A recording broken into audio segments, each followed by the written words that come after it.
Oke, selamat siang Yovanka. Terima kasih atas kesempatannya dan mau datang pada sesi konseling hari ini. Nah, mungkin Yovanka bisa sedikit cerita nih, kenapa sih datang ke konseling hari ini?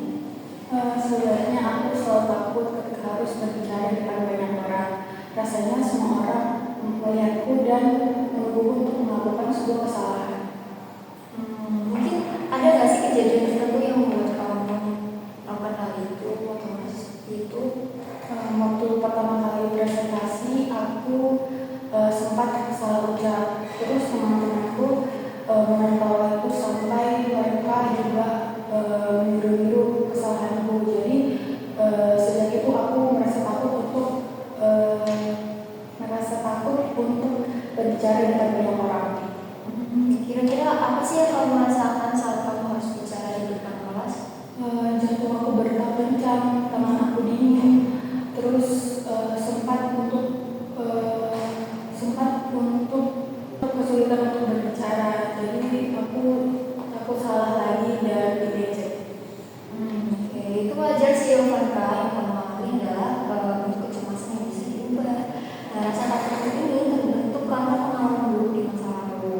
Tetapi kami bisa membantu untuk kamu bisa mengurangi gejala-gejala itu secara bertahap. Nah, bisa berubah. Aku rasa ini terjadi terus-menerus.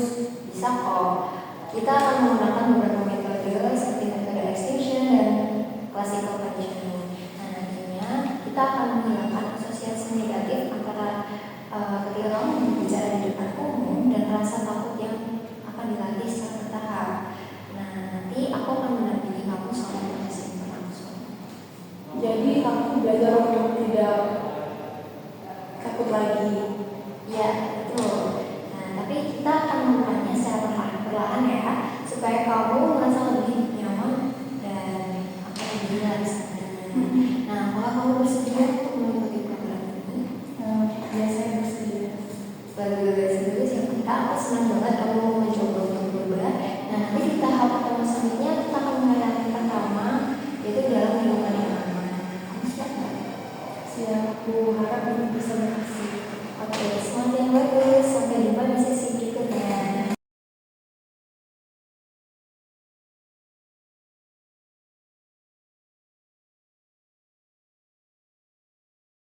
Halo Yovanka, senang banget ya kamu lagi nih. Gimana perasaan kamu setelah sesi pertama kemarin? Masih agak gugup sih Kak. Aku masih takut kalau nanti waktu aku berbicara aku jadi lagi. Aku paham kok, dan itu wajar. Tapi hari ini kita akan memulai dengan tangga kecil supaya kamu merasa lebih nyaman ketika berbicara di depan banyak orang. Kita mulai dengan omongan yang aman dulu. Gimana? Kalau latihan seperti apa Kak? Kamu hanya perlu membaca satu paragraf dari buku yang kamu pegang saat ini dengan suara pelan. Nah, nggak usah buru-buru, cukup santai aja ketika berbicara atau membaca. Oke, aku coba ya Kak. Konformitas melibatkan perubahan dalam perilaku seseorang untuk keselarasan dengan standar kelompok. Penelitian klasik dari Edge mengenai penilaian panjang garis menggambarkan kekuatan konformitas. Banyak faktor yang mempengaruhi apakah kita menyelaraskan, termasuk pengaruh sosial, normatif, dan pengaruh sosial informasi. Oke, bagus banget ya Yovanka, kamu udah melewati satu langkah pertama. Gimana sih perasaan kamu ketika sudah membaca paragraf tersebut? Masih grogi. Tepat sekali. Tapi kamu bisa ngelakuinnya kok. Nah, kadang kecemasan itu terasa lebih besar daripada kenyataannya. Nah, yang penting kita tuh harus tetap mencoba.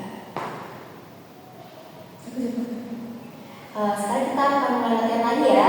Tapi kali ini coba baca dengan suara sedikit lebih tenang atau suara lebih lantang. Tenang aja, kita tetap berada di lingkungan yang aman kok saat ini. Ketaatan merupakan perilaku yang bertumbuh pada perintah eksplisit individu yang ada pada posisi berkuasa. Eksperimen didikan memperlihatkan kekuatan ketaatan pada subjek penelitian, memahami cerita eksperimenter meskipun mereka menganggap sedang menyakiti seseorang. Oke, bagus banget ya Vanka, kamu udah ada kemajuan nih. Nah, gimana sih perasaanmu sekarang? Berikutnya kita akan mencoba latihan dengan organisasi itu lebih banyak. Tapi apa yang kamu bisa lakukan? Mungkin aku dulu mungkin bisa bakalan coba lagi. Oke, bagus sekali. Terus pertahankan ya semangatnya sampai ketemu di latihan berikutnya.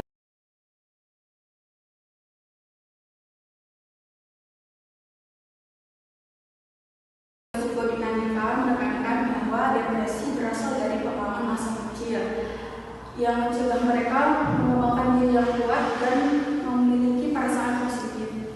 Dalam pandangan ini, individu-individu yang depresi menjadi lebih tergantung daripada penilaian dan persetujuan orang lain untuk membentuk harga diri mereka dan disebabkan karena proses pengasuhan yang tidak cukup oleh orang tua.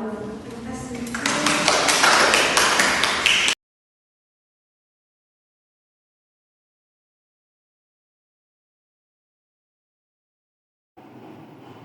Fobia sosial adalah perasaan takut yang intens akan dipermalukan atau dihina dalam situasi-situasi sosial.